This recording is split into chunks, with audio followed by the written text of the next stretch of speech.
I believe that in order to grow, you have to experience a season of breaking. Like tectonic plates shifting and smashing to form a new mountain, breaking down to build up again. Logically, I know this, but mentally, in the midst of it, things start to get a little murky, and that is when the voices of bills and responsibilities and memories start getting louder and louder, and the voice of my dreams starts getting quieter. Like a small fire in the darkness, waiting to be lit again.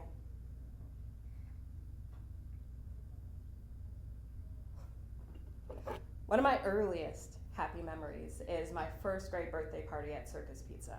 It's this giant indoor amusement place. It has like bumper cars and arcade and a ball pit, and off to the side is this giant party room with these long tables where they only serve pizza and pop, and every hour on the hour, these super creepy anthropomorphic animatronic characters in 1950s bandstand attire would serenade you with the latest hits of the 80s.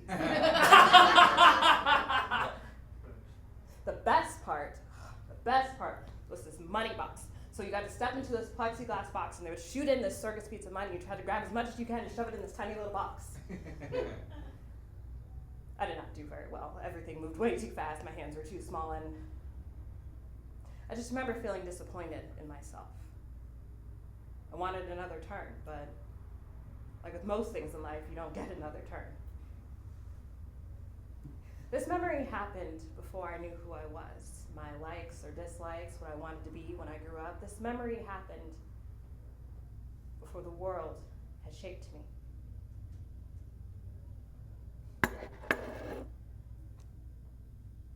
It's the first day of 6th grade. I'm standing in the living room next to my sister. Our mom is fussing over us. Our dad is taking a bunch of photos. We recently moved into a new house, so it was a new neighborhood, new school, new everything, and I was kind of glad for the fresh start because I didn't really have a lot of friends at my old school, mostly just bullies.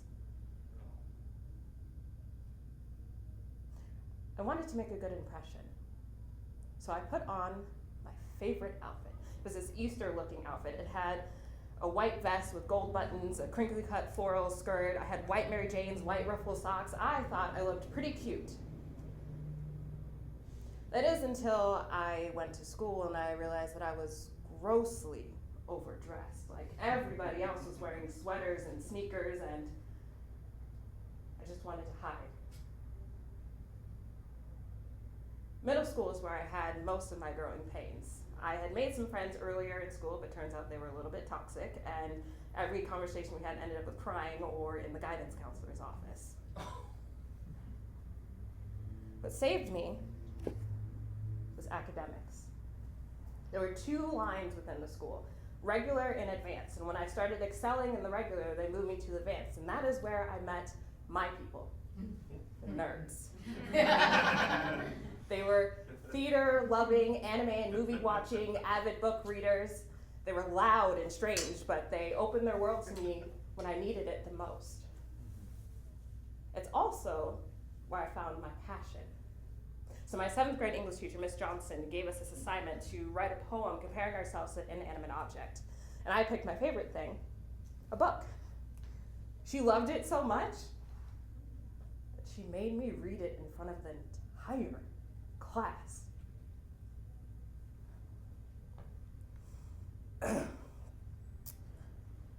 I am a book, very unique and full of adventure. I am a book. On the outside, I'm hard, but on the inside, I'm wonderful and full of secrets.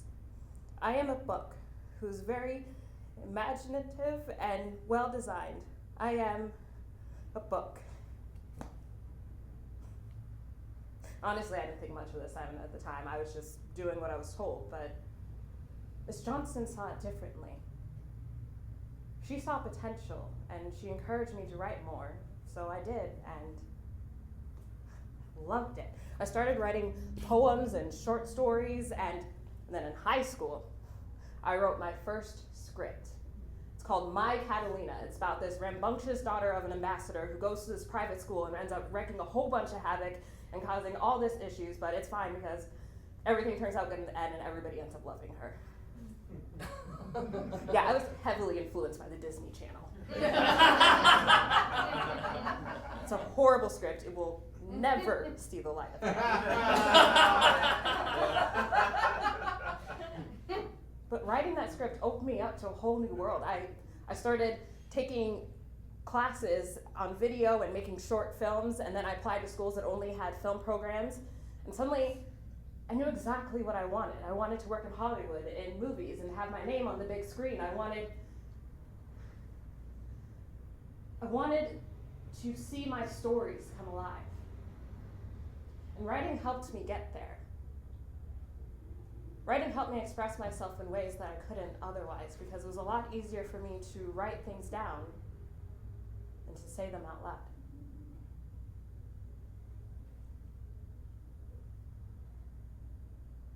I'm older now.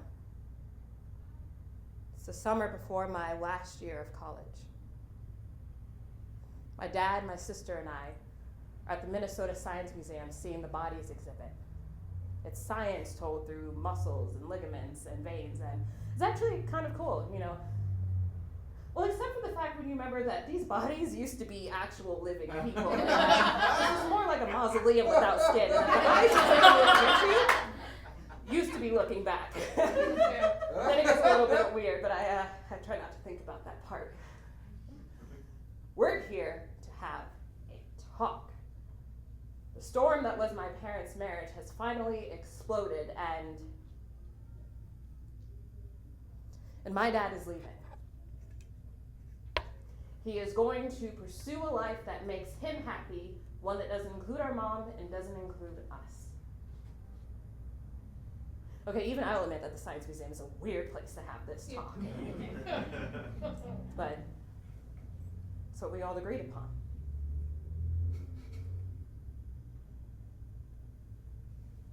As we exit the exhibit and continue walking the museum grounds, he keeps looking at us, expecting us to say something, to whine, to complain, to tell him not to go. We don't.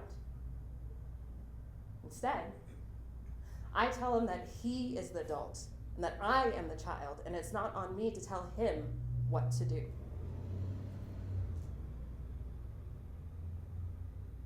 Sometimes I think about this conversation. The three of us standing on that balcony in the gray August air, and I wonder if I could go back, if I would say something different. If I knew that this would be the last time that I would talk to him for the next 19 years. He makes a lot of promises that day. He tells me that he's going to file for bankruptcy, but before he does, he's going to buy me a brand new computer with all the bells and whistles. And he does. He tells me that we're going to keep in touch. We don't. Unless you call long scathing emails and LinkedIn messages where he tells me how grateful I am keeping in touch. He also tells me that he'll still pay for my last year of schooling. My mom will pay for the fall semester, and he will pay for the spring. He doesn't. And I spend every day for 2 weeks in the financial aid office fighting to find the funding to stay. I managed to make it. He still doesn't come to my graduation. From that moment on, it's just my mom, my sister, and me. When I returned home from college, everything was in turmoil, and several things happened at once. One, my dad didn't want to cooperate on the sale of the house, so the house went into foreclosure. Two, because of this, my mom had to file for bankruptcy, and we ended up losing the house. Three, we ended up homeless for 2 months, living with my best friend's family until we can find a place to stay. 4, my mom and sister's relationship starts to deteriorate, and I find myself playing mediator more often. 5.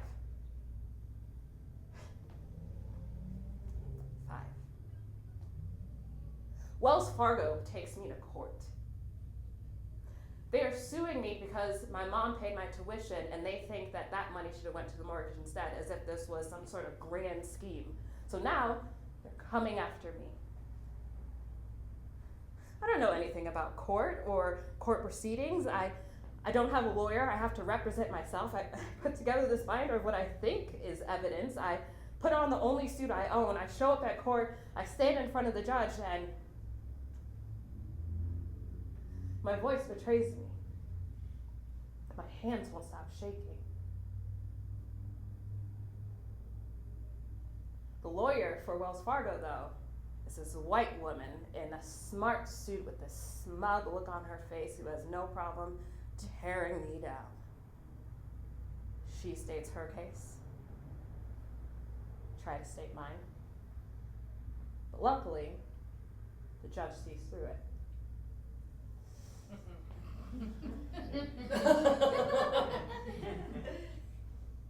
Counselor, what exactly do you expect to get out of this?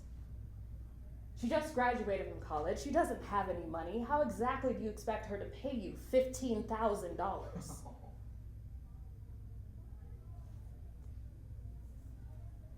Eventually, the case gets dismissed, but not before they garnish more money from one of my mom's accounts. But that's something I don't find out again until another 15 years later. My mom and I's relationship didn't really start until after the divorce because I was my father's daughter. But after everything happened, I had to become this pillar, this person who kept everything grounded and everything together. And I'm not sure if this is something that was pushed on me or something I felt I had to do. See, I'm what's called emotionally intelligent. I can pick up on other people's thoughts, feelings, and attitudes and adjust to the appropriate settings like mediation or empathy. I'm basically AI.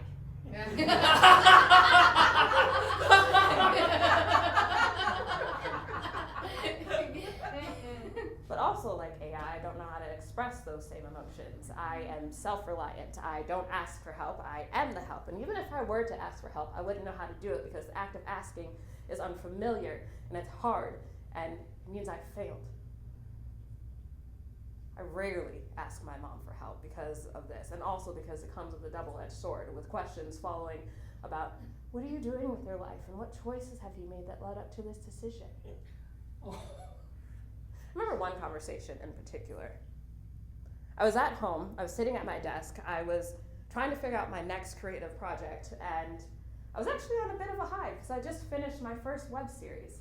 It's called My Neighbor is a Ninja. It's about this writer named Craig who works from home, which would be fine except for the fact that his neighbor Frank has to be a ninja who doesn't understand social norms.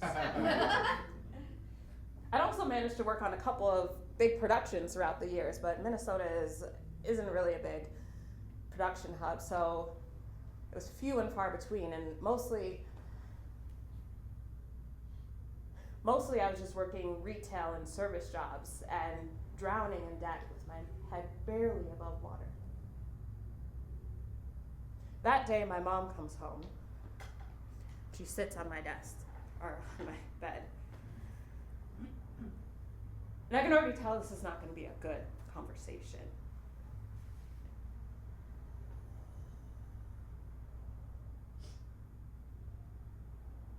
When are you going to get your life together?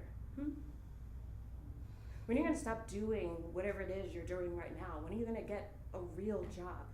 When are you going to stop playing around? Playing around. Wow. You know, there really should be a study done on how mothers are so inept at being able to just pick the right thing to say at the right time to just cut you down. It's like they were given a guidebook at birth with all these helpful hints like, oh, is your daughter feeling the weight of the world? Tell her to get over it. Is your daughter eating something that she likes? Tell her she's fat. Is your daughter trying to go for her dreams? Well, crush them, because my mother has this down packed. She has been talking with all her friends. They are all on her side, and apparently I have overstayed my welcome and I have abused her hospitality.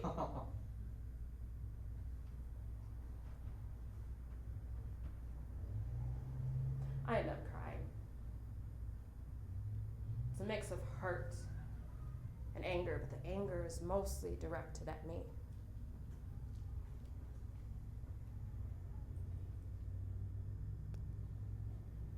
I knew I should have left a long time ago. I had never meant to stay this long, but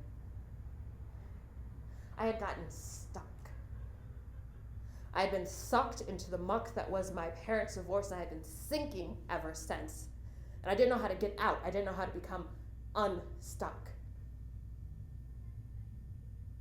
My mother's idea of success is to just find a job that pays well and work there until you retire.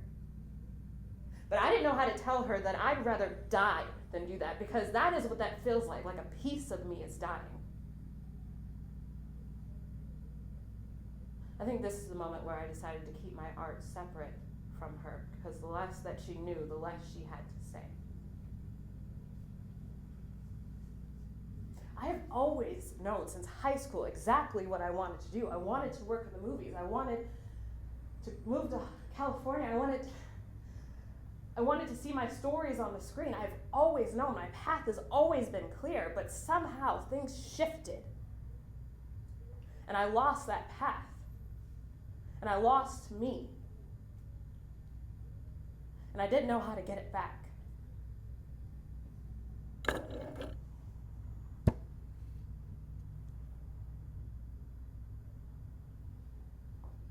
It's a few days before my 30th birthday. And I am in a state panic. My heart is racing, my breath is short, I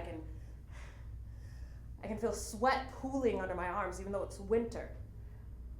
And I'm standing in the laundry room and I'm on the phone with a friend and I'm keeping everything surface level so they don't hear the panic in my voice and so that my mom can't hear the conversation upstairs.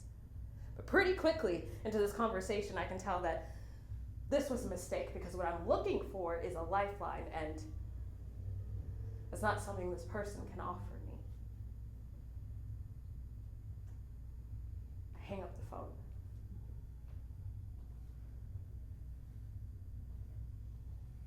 Every cell in my body feels like it's vibrating. This is what an existential crisis feels like. Suddenly turning 30 feels old, and it feels hard, and it feels like failure. My 20s have come and gone, and what do I have to show for it? I'm not married, I don't have kids, I'm nowhere near closer to my dreams, I'm still living at home, and I'm drowning in debt. And I can't help but think that if I had just been a little bit more braver, if I had taken a few more risks, that my life would be a lot better right now.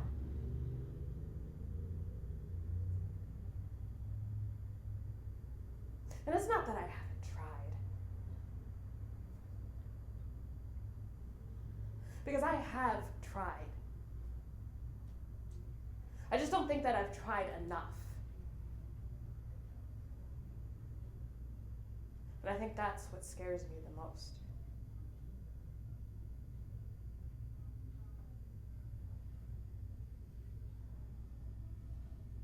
It's New Year's Eve.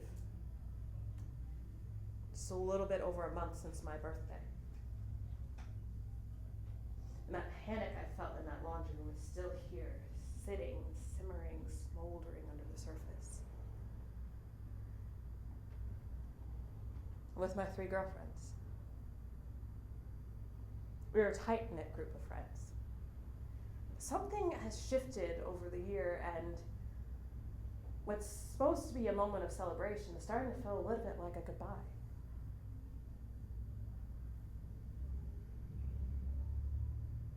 One of them I'm angry with, although I probably wouldn't have admitted at the time because I didn't realize just how angry I was.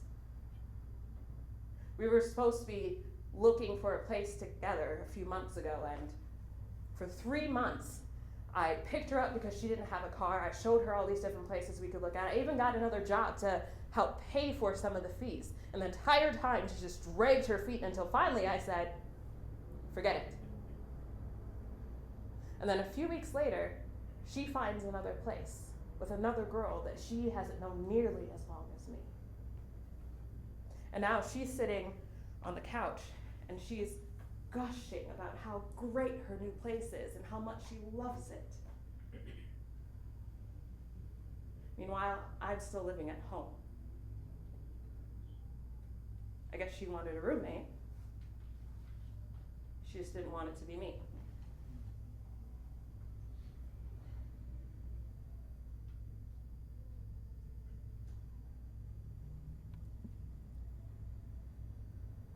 The countdown starts. And when midnight hits, I don't cheer. I make a decision. I finally reached my point of breaking. When we go around and say our resolutions, I say, I'm going to move to Atlanta and work in the film industry. I don't think they believe me, which fair, because nothing in my current MO is saying that I would do this. Like, I have become risk adverse, but this time felt different because that feeling of panic, it's gone. The very next day, I go into work and I say, I want to put in my 2 weeks and transfer to a store in Atlanta. I have no idea how I'm going to do this. I barely have any savings. I'm just going to go there and then figure it out, I guess. I try to find a place to stay on Airbnb, but everything seems to keep falling through. So instead, I look at Facebook groups for rooms to rent, and I end up finding a room that's $300 a month, and I was like, yes. Except,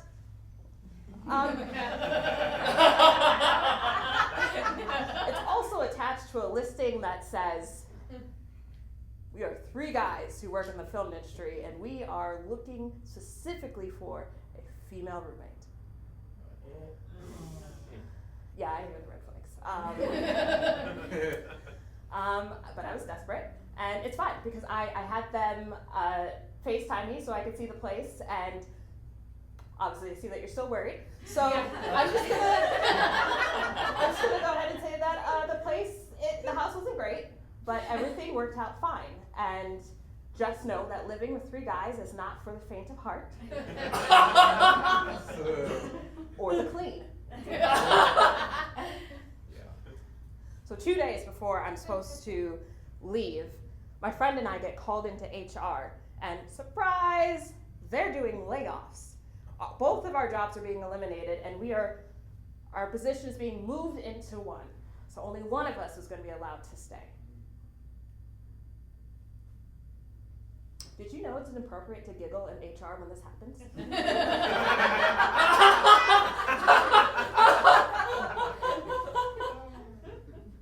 It's just, that's exactly what I did, because all I could think about is that if I hadn't decided to leave, I would be losing my job right now, but instead, my friend gets to take the job and I get to go on my merry way.